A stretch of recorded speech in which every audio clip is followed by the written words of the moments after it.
Les Maliens se sont retrouvés et je crois qu'il y avait beaucoup d'enthousiasme. Les gens sont venus avec beaucoup d'espoir pour la validation des termes de référence pour la grande concertation ou les grandes concertations prévues les 10, 11 et 12 portant sur la transition au Mali. Bon, nous n'allons pas réinventer la roue. C'est notre quatrième transition. Troisième transition, j'allais dire. Donc le Mali peut toujours chercher les ressources que nous avons déjà. Nous n'allons pas réinventer la roue. Les gens se sont retrouvés. Nous avons discuté de l'architecture de la prochaine transition. Nous avons parlé des termes de référence. Et donc nous nous sommes convenus des termes de référence proposés pratiquement par le M5 et la junte. Et donc, le débat proprement dit commencera le 10, 11 et 12.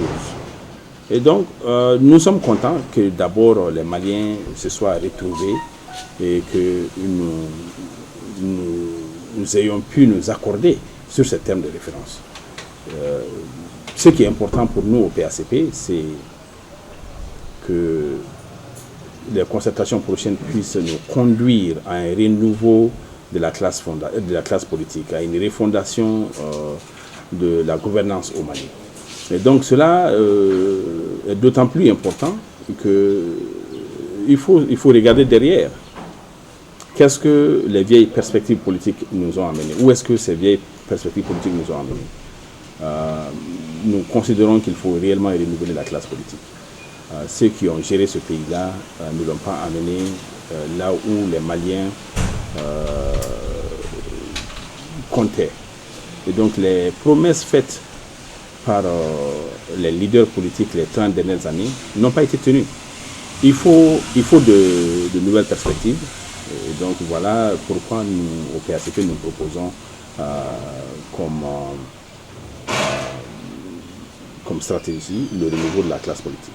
Je ne crois pas que ce soit un problème parce que cela devrait être notre objectif de toute façon. Parce que les concertations se tiendront 10, 11, 12. Donc au sortir de ces concertations, nous devons avoir une architecture convenable et acceptée pour pouvoir mettre en place les organes de la transition. Je ne trouve pas que ce soit une exigence que nous ne pouvons pas achever, que nous ne pouvons pas accomplir. Donc moi je pense que c'est vrai que la communauté internationale souhaiterait mettre un peu de pression sur les autorités militaires. Et moi je suis d'accord qu'il faut mettre un peu de pression sur les autorités militaires parce que je suis de ceux qui pensent que le pouvoir n'appartient pas aux mains des militaires. C'est vrai que les mouvements, les efforts du M5 ont été parachevés par les militaires, mais cela ne doit en aucun cas nous faire oublier que nous avons un engagement pour les principes et valeurs démocratiques. Nous ne pouvons subitement abandonner toutes ces valeurs-là pour retourner à un pouvoir militaire. Le monde d'aujourd'hui n'est pas favorable à cela et le pouvoir militaire n'est pas favorable au progrès. Et donc, c'est vrai que les politiques ont trébuché, mais comme on le dit en Bamanakan, il ne faut pas jeter l'enfant avec l'eau de bain. Il y a des politiques valables au Mali, il y a des hommes et des femmes valables qui peuvent conduire les affaires de cette cité. Mais il faut que le Malien change sa façon de choisir les leaders. Ce n'est pas le système qui est la seule défaillance, mais c'est aussi la mentalité.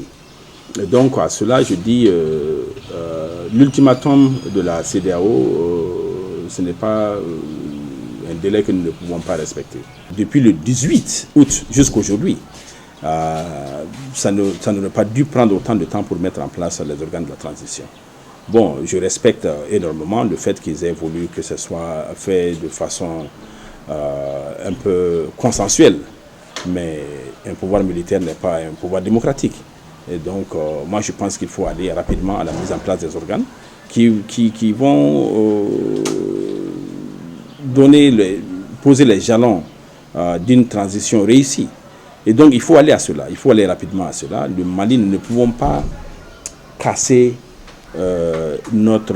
l'habitude des valeurs démocratiques. Il faut qu'on soit plus commis à cela. On veut me faire croire qu'il y a une rupture. Les hommes politiques sont issus du peuple.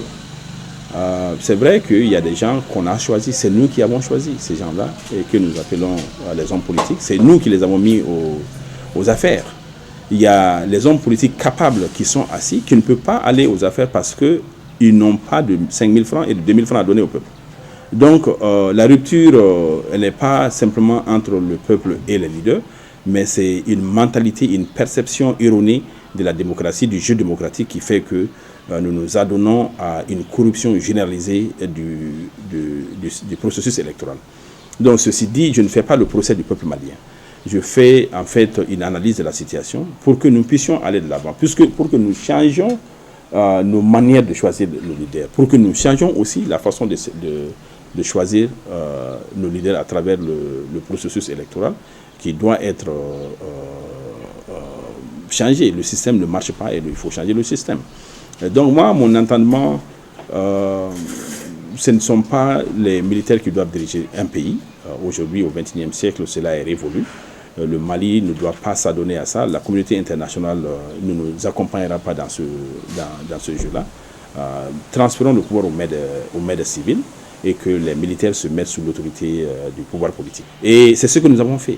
Mais que le peuple aussi puisse regarder et choisir les dirigeants qui peuvent inspirer le peuple malien au changement, surtout à un Mali nouveau.